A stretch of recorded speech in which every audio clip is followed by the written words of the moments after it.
Wakil Ketua Komisi 3 DPR fraksi Partai Nasdem, Ahmad Syaroni mengapresiasi langkah Polda Metro Jaya yang menetapkan Ketua KPK Firly Bahuri sebagai tersangka pemerasan mantan Menteri Pertanian. Ia meminta Firly mengundurkan diri atau dipecat Dewan Pengawas KPK dari jabatannya. Menurutnya, langkah Polda Metro Jaya tersebut menandakan polisi serius menangani perkara ini.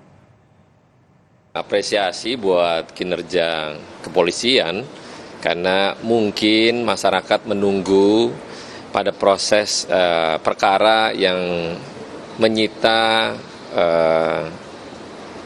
penglihatan publik lah bahwa ada perkara yang belum jelas dan akhirnya tadi malam tengah malam sudah diumumkan oleh Polda Metro dan ini bukti bahwa Republik kita pada pokoknya tidak ada yang pada posisi aman.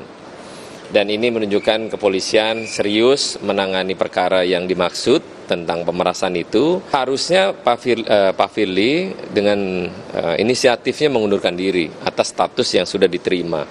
Dan mungkin juga terkait Dewas KPK selama ini kan saya agak kritik juga.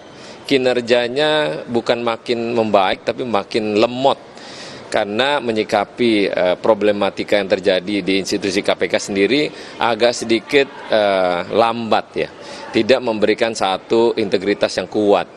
Saya rasa Dewas KPK juga perlu dievaluasi.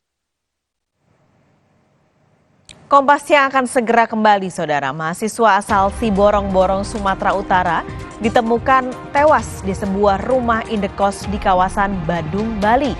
Keluarga menduga korban jadi korban pembunuhan.